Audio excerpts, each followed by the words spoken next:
A principis de l'any 2002, el grup excursionista Gelada presenta un nou projecte. No és fàcil i requereix l'esforç de tot un equip. L'any de feina amb l'incertesa de saber si el projecte es farà realitat ens fa perdre l'ànim, però el suport de la família, amics i la ciutat d'Esplugues fan que comenci la gran aventura. És el moment de tornar a les muntanyes més altes de la Terra. Xixapagma 2002. Esplugues més amunt que mai.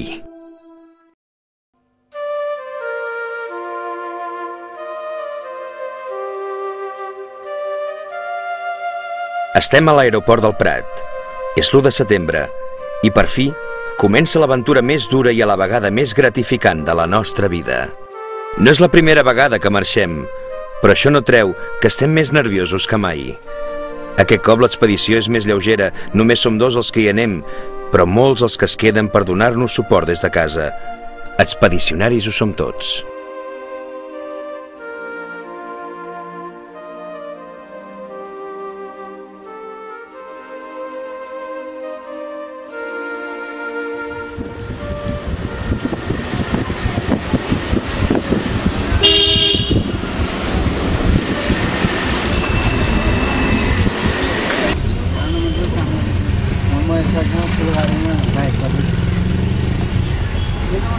Després de 29 hores de viatges per arribar aquí, em sembla que ens mereixem ara una bona dutxa, al llit i anar a sopar, per això, abans, o no? Jo crec que sí. Ha sigut molt dur, Diuen que qui va a Katmandú una vegada sempre hi torna. Sempre penses que no serà el teu cas i quan et dones compte ja hi ets. Fa unes hores que estem aquí i sembla que no haguem marxat mai. No ha canviat gaire. De tota manera tenim molta feina a fer. Hem de preparar i gestionar la infraestructura dels pròxims dies i aquí tot va al seu ritme. Mai hi ha pressa. Anem a l'agència. Ens falten algunes coses encara. Les estaques, la corda fixa, les càrregues de gas, les taules, les esterilles de camp base, les piquetes,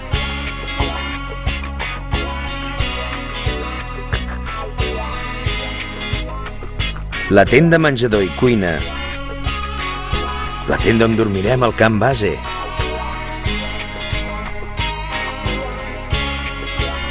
comprovar el generador i la benzina. L'anar d'un lloc a un altre fa que sentim l'encant del napalm més que mai. Gent especial, colors característics, coses senzilles, olors diferents. Hi ha molt món per veure i descobrir. Quasi està tot enllestit. Falten petites coses.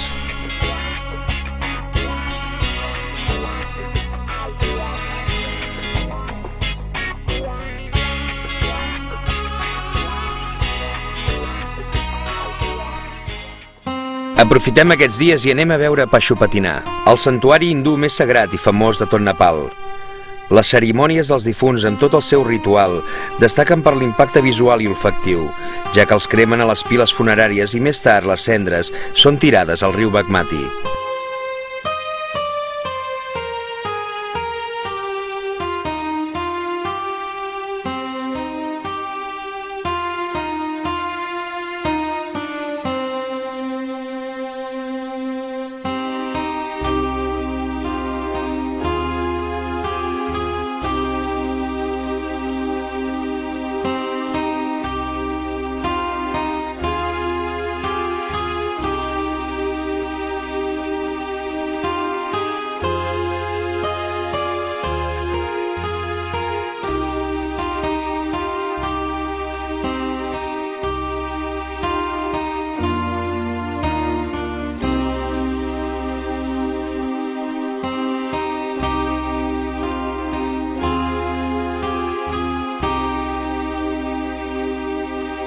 I Soyambunat, lloc sagrat on hi ha l'estupa budista més important, la segona en tamany de Katmandú. Els ulls de Buda ho veuen tot i vigilen la ciutat des d'aquí dalt.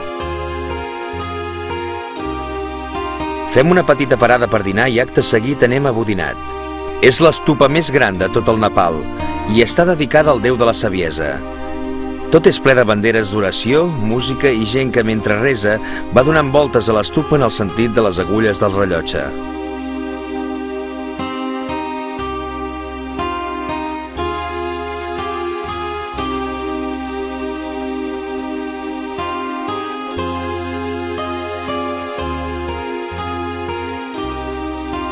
El fet d'anar amb el taxi no vol dir que deixis de veure coses sorprenents. El motor de la nòria són els dos homes hàmster. L'endemà ens dirigim a Patan.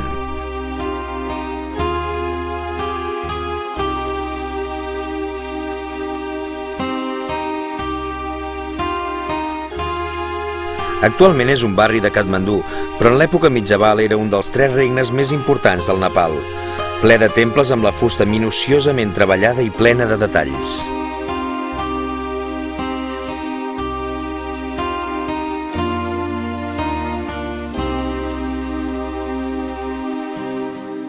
Patan té un ambient de contrastos on es barreja la modernitat amb l'antiguitat.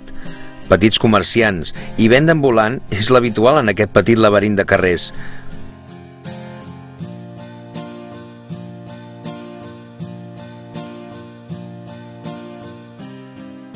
Coses que aquí han passat a la història ja les trobem.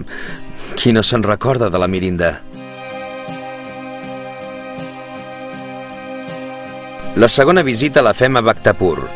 Sembla un museu a l'aire lliure, un viatge en el temps a l'edat mitja. Un grup d'estudiants ens fan un qüestionari. Encara que no vulguem, som un parell de turistes visitant el Nepal.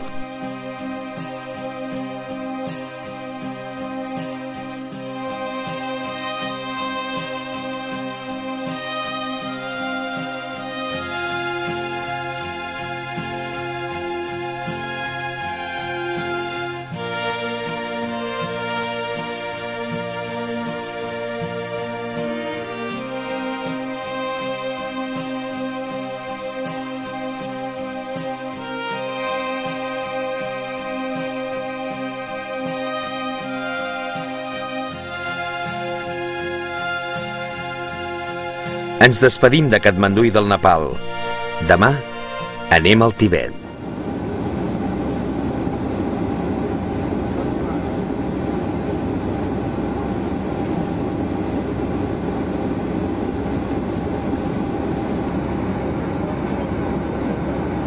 A les 8 hores del matí agafem l'avió que ens porta a Lhasa, capital del Tibet. En qüestió de 10 minuts tenim una vista privilegiada, l'Everest i el Lhotse. I a la dreta de l'Everest, el Makalu. Aterrem al Tibet. Estem a una alçada de 3.600 metres. Agafem el cotxe que ens ajudarà a recórrer els 100 quilòmetres que ens separen de Lhasa, fent un parell de parades per gaudir del paisatge.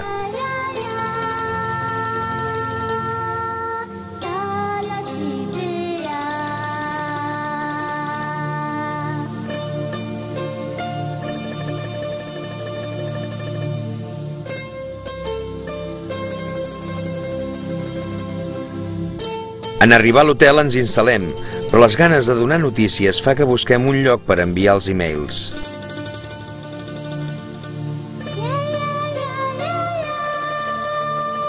Ha arribat el dia esperat. Anem a veure el Potala. És impressionant aquest palau del Dalai Lama. Hi ha 1.000 habitacions repartides en més de 13 pisos. Amb una alçada de més de 100 metres, presideix la ciutat de Lhasa.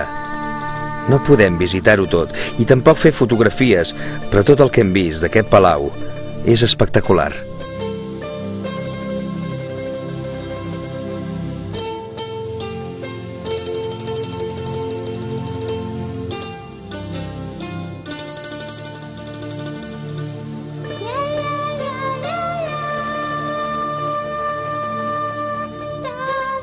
El dia no és assolellat, però sí que veiem la Lhasa antiga i la moderna, construïda pels xinesos amb la seva famosa revolució cultural cap als anys 50, quan varen ocupar el Tibet.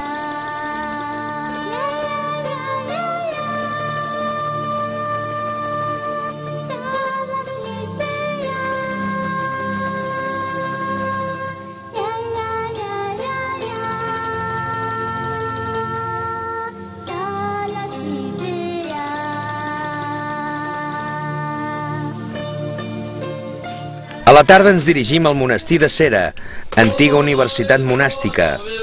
Les rehabilitacions dels monestirs són habituals, ja que dels 2.500 monestirs censats al Tibet, el 1960 quedaven en peu poc més que una dotzena.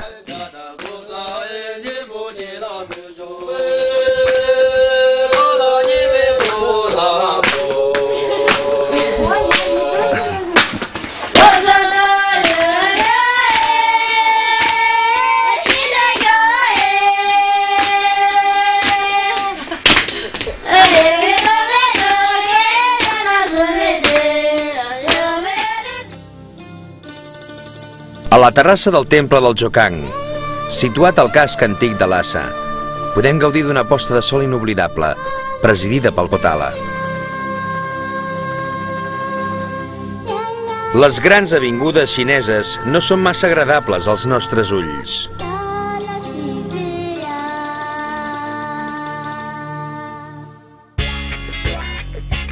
Marxem de Lhasa en direcció a Jiangse, uns 250 quilòmetres en cotxe en una sola jornada per carretera en molt mal estat.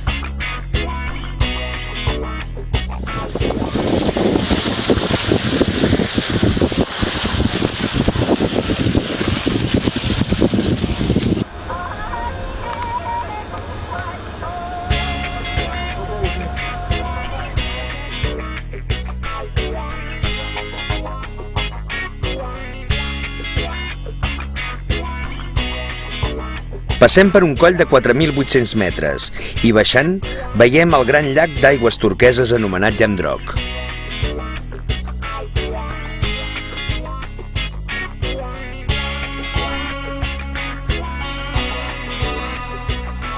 Jiangse és una població d'ambient mitjaval situada a 3.800 metres d'alçada. En el passat va ser la tercera ciutat del Tibet. Un poblat autènticament tibetà. Ens trobem amb molt pocs xinesos, només militars que resideixen en campaments que envolten la ciutat.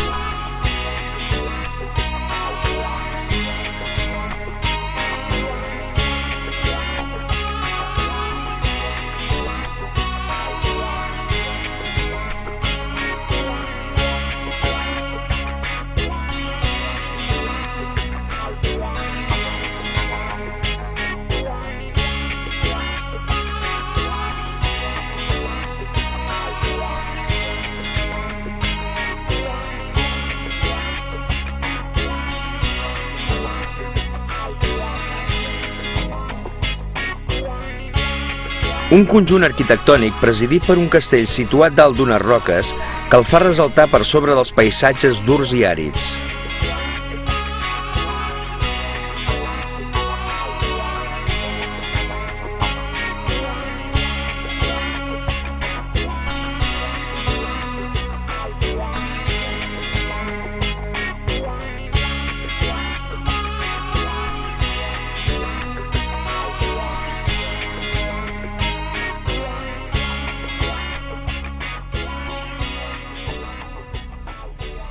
També visitem la gran estupa d'or considerada com la més representativa de l'art tibetà. Diuen que creuar la mirada amb el Shorten de Jiangse és com trobar-se el Buda en persona. En el monestir de Pelkorchot hi trobem unes estàtues de Buda gegantines i unes pintures que daten del segle XV, les més antigues que es poden veure al Tibet.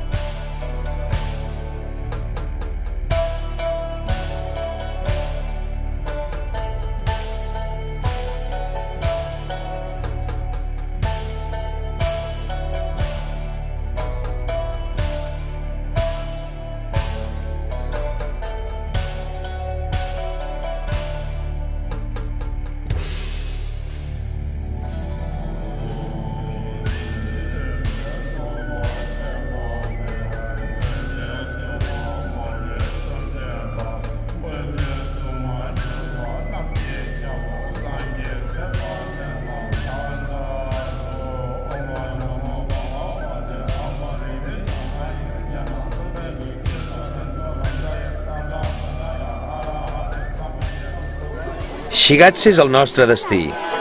90 quilòmetres és la jornada d'avui. No perdem el temps. En arribar, anem a una festa tradicional budista.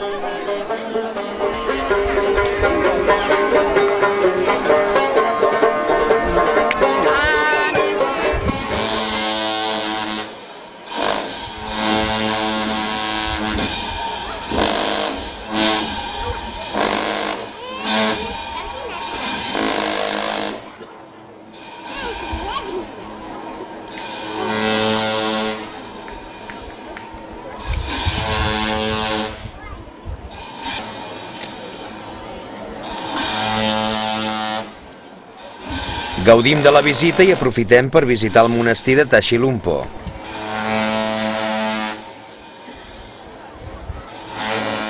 Marxem ara sí direcció Tingri. És una jornada de 200 quilòmetres.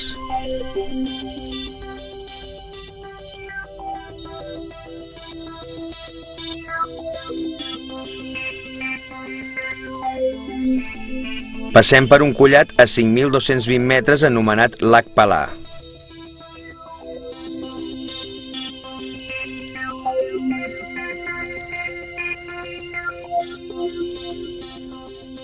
Pues nada, estamos poniendo la cata aquí en el collado. Estas catas en el collao, que nos den la misma suerte que hemos tenido de momento en todas las expediciones. De momento, la misma. Els paisatges que apareixen davant nostre ens deixen impressionats. La llum, els dibuixos dels núvols, el joc del vent amb la sorra, l'aigua i el camió.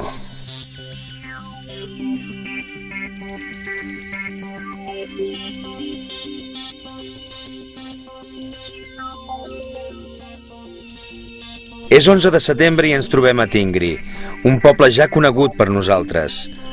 La veritat és que les habitacions han millorat una mica. Fins i tot tenim aigua per rentar-nos i una televisió que no hem volgut endollar per si de cas.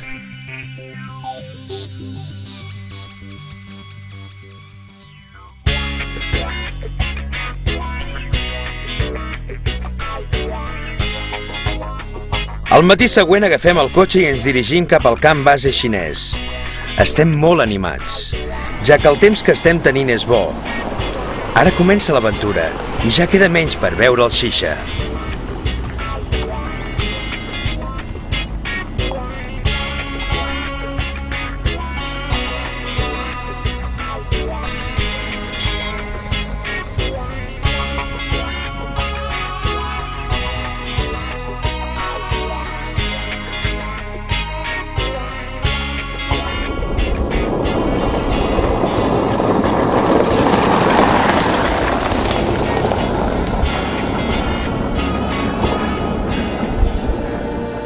I aquí el tenim. Diuen que és difícil veure el xixa Pangma sense cap núvol, però avui tenim la gran sort de veure'l tal com és. Impressionant. Estem ja al camp base xinès a 5.000 metres. S'ha acabat el cotxe, l'aigua corrent, la televisió, les estufes. Tot i així, no ens preocupa gaire, perquè ens morim de ganes d'estar als peus del xixa.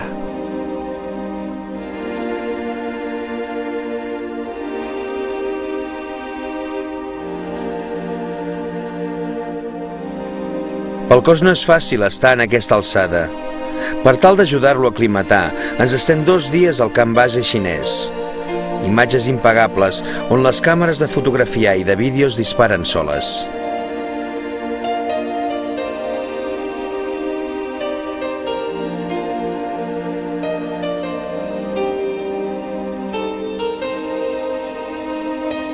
És increïble, estem molt optimistes. Portem 2 dies al camp base xinès amb molt bon temps de moment. Que lluny que està. Hem decidit fer en una jornada el que habitualment es fan 2. El dia serà llarg, però guanyarem un dia al camp base. Qui sap si per un dia en depèn el cim.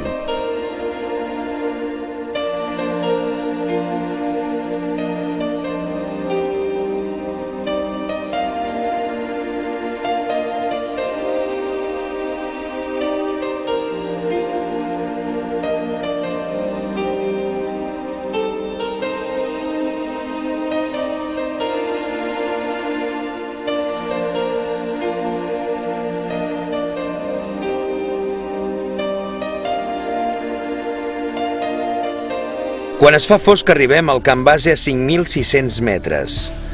És el 14 de setembre i a partir d'ara tindrem la sort d'estar durant un mes davant un dels 8.000 més estètics. Bon dia!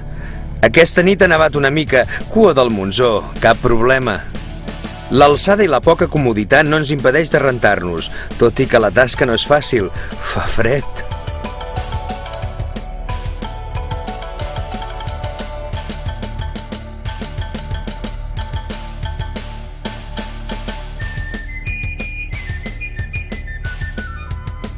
Sortim a estirar les cames, anem a mirar el recorregut que haurem de fer i ens trobem amb aquests gegants anomenats penitents.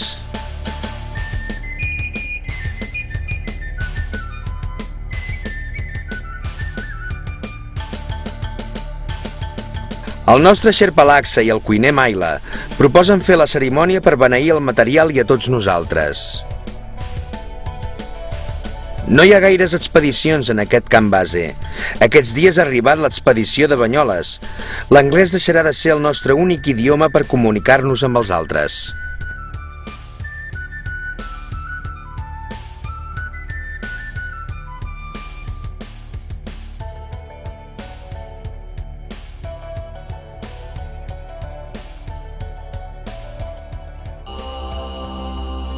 La nit ha estat freda. Millor dit, molt freda. Ens trobem bé i sortim a fer el primer porteig al dipòsit de material. L'aproximació és d'unes 3 hores. El camí és una tartera molt llarga, es troba al costat de la llengua de penitents i no és gaire agradable.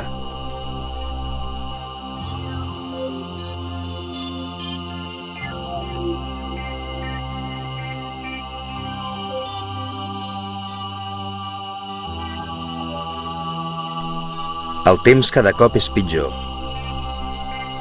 En el dia, tornem al camp base. Un dia més de feina al camp base. Pugem al camí travessant la morrena ja coneguda fins al dipòsit de material.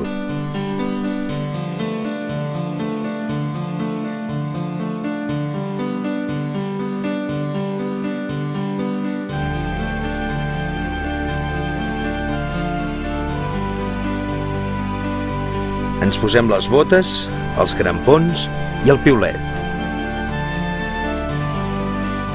I creuem el glaciar de penitents. 1 hora i mitja, aproximadament.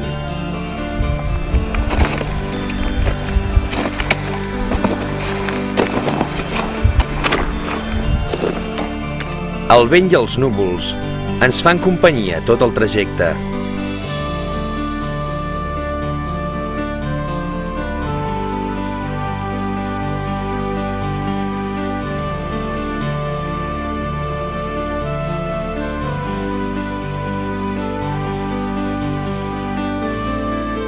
Una forta pendent ens porta al camp 1 en unes 4 hores a 6.300 metres. Estem aquí dintre de la tenda del camp 1, 6.300 metres, vam arribar a la nit, tota la nit davant, i la veritat és que està la cosa molt mala. Hola! A gaudir. Mira, tio! Filma aquí!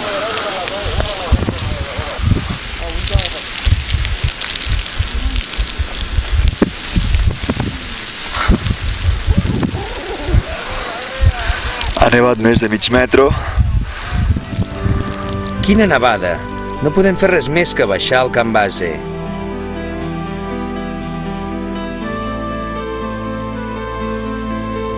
Pensem que el mal temps serà passatger. Res. La cua del Monzó aviat desapareixerà. Desfem el camí fet, amb neu fins als turmells.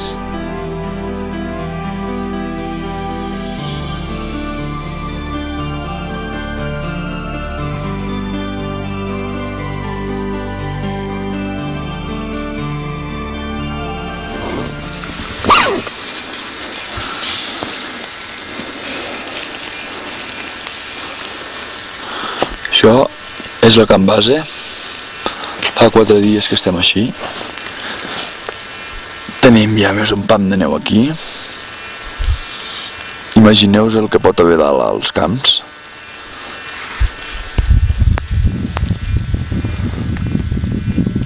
Allí baix hi ha les tendes de cuina, menjador, dutxa. Perfecte! Primer dia que veiem el sol després de la nevada de tots aquests últims dies.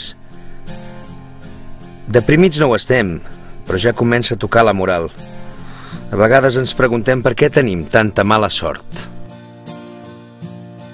És molt dur, però no hi ha més remei que assumir-ho. Algú té la necessitat imperiosa de dutxar-se, costi el que costi.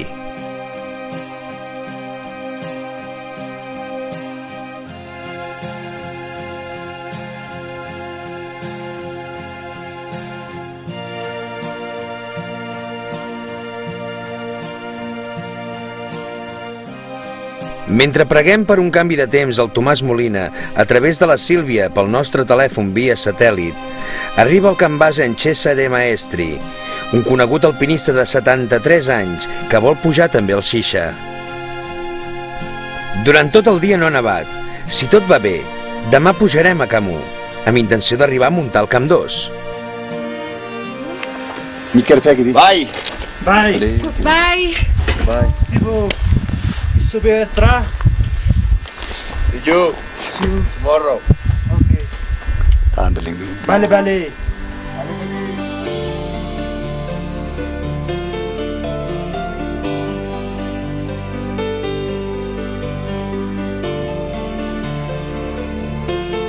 Decidits i amb ganes d'arribar al Camp 2 per millorar la nostra aclimatació, travessem de nou la Morrena i més tard el glaciar de Penitents.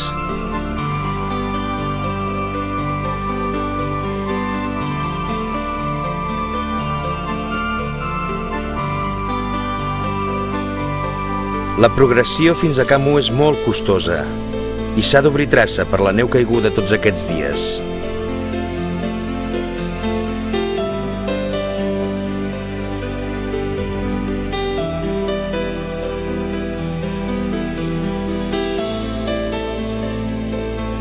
No sembla que vagi a nevar, però tot el vent del món està aquí. Això és el que deien els mapes del temps.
Mai havíem vist una cosa semblant. El Camp 1 està completament enterrat de neu per la força del vent. No podem entrar a la nostra tenda ni agafar roba seca ni el menjar. Passem la nit a la tenda d'algú altre, mentre el vent no s'atura. Bueno, nois, com diu la Mercè, són les 9 i escaig. Us acabem d'aixecar i, bueno, el nostre intent per anar a Camp 2 i provar de fer alguna cosa, queda resignat a sortir, desenterrar la nostra tenda, si és que podem, i baixar baix al Camp Base. Estem decepcionats. L'esforç que hem fet no ha servit de gaire. Ara sí que tenim la moral per terra. Els dies s'acaben i no hem pogut aclimatar tal i com teníem previst. Està clar que la sort no és per nosaltres.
Al matí següent el panorama empitjora.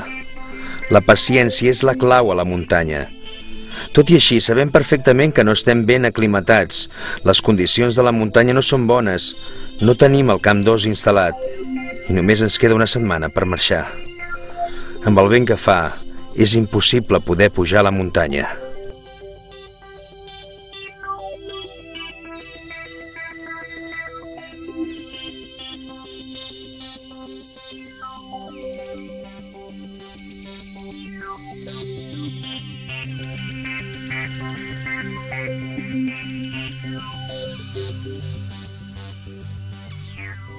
El temps no es veu gens clar. És el tema de conversa en tot el camp base.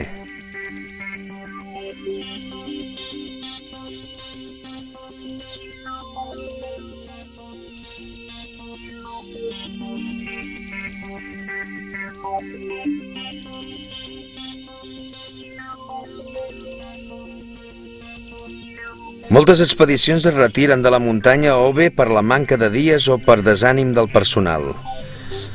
La veritat és que estem entretinguts amb el pujar i el baixar dels tibetans. Gent curiosa per descobrir.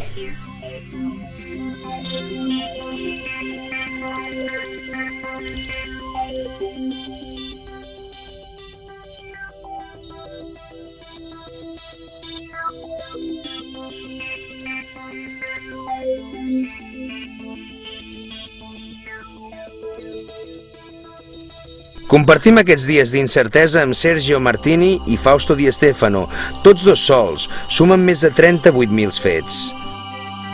I amb Thomas Umar, que fa pocs dies que ha arribat al camp base.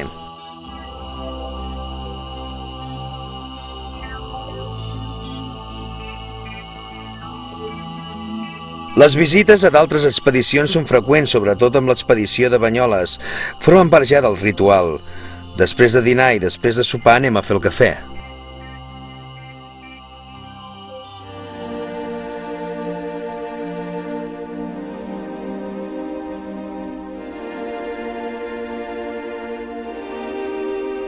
Després de meditar-ho molt, el 3 d'octubre marxem del camp base per fer un últim intent.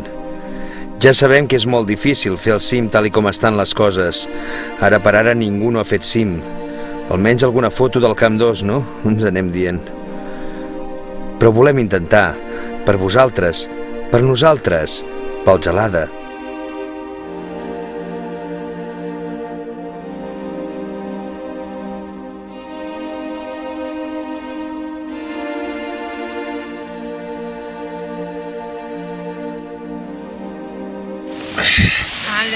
Tot això d'aquí és neu. Tot i el vent que segueix bufant, la nit dins la tenda l'hem passat força bé. Molls, però bé. Valorem la situació i decidim anar cap al camp 2 per primera vegada.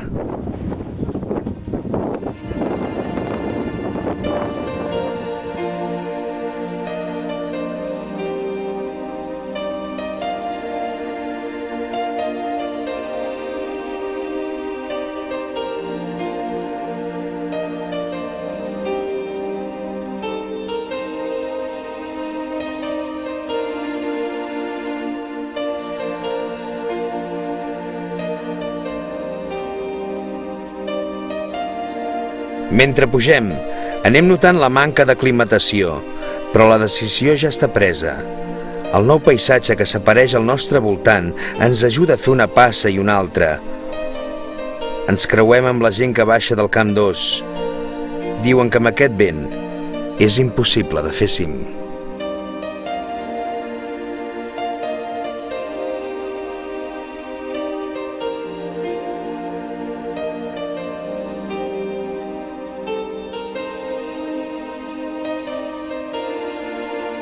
Ens passa tota la jornada fins que arribem al camp 2, a 6.900 metres. Hem trigat en arribar-hi 6 hores. Estem cansats. I després de muntar la tenda, quan el sol ja se'n va, anem a dormir. Fa més que fred.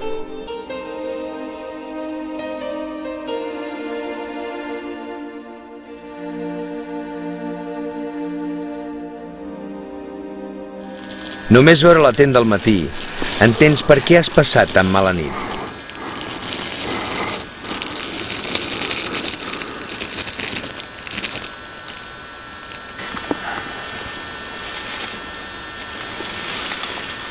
Oh, quina merda de nit que hem passat. M'estic mullant. Haurem d'espavilar i sortir d'aquí dintre. Sí. Vinga. Adiós. Adiós.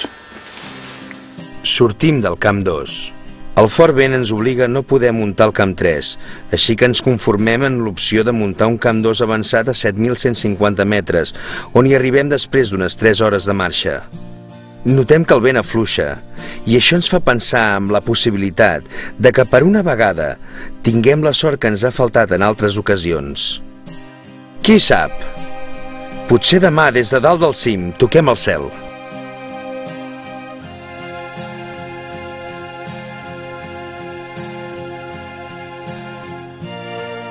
Muntem la tenda. Encara hi trobem restes de glaç a les parets. Al mateix temps, arriben els 2 companys de Banyoles. Però ara només pensem en dormir, ja que demà farem l'intent a cim. Hem quedat amb el David i amb el Joan que ens alçarem a les 2 per sortir a les 3 de la matinada.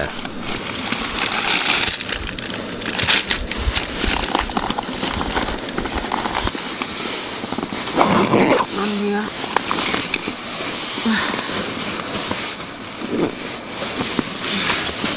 Què?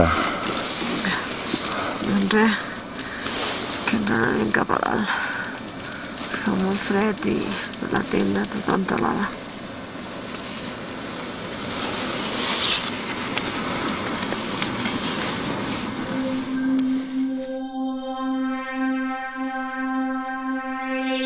La Mercè no es troba bé i torna cap a la tenda. Calculo que estem a 30 graus sota zero. La nit és bona i no fa massa vent.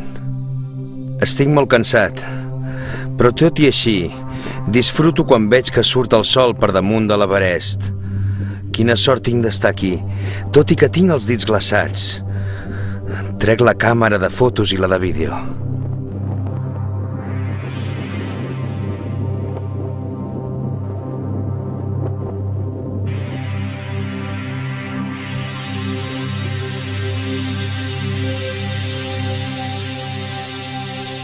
La vista és excepcional. Els glaciars, vists des de 8.000 metres, semblen serps. I el contrast entre les planícies del Tíbet i les muntanyes de l'Himàlaia fan d'aquest racó de món un lloc molt especial.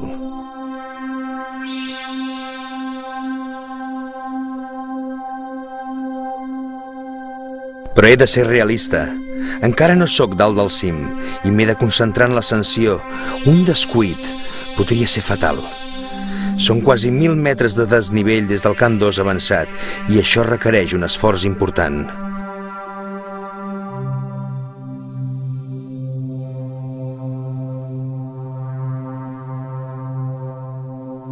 Aquesta aresta és molt aèria i degut al vent de tots aquests dies hem de vigilar amb les plaques de vent. Neu acumulada que pot esdevenir una allau.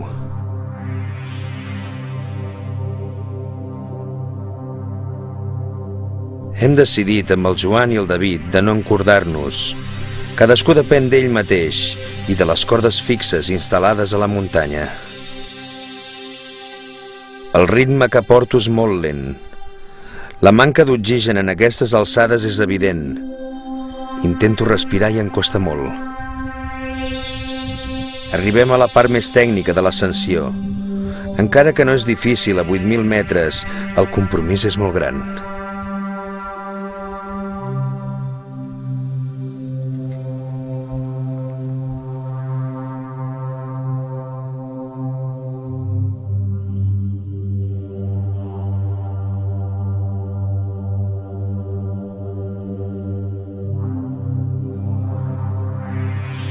No voldria ser més optimista del que cal, però ara sí que em sembla que un esforç més i potser que des del cim pugui tocar el cel.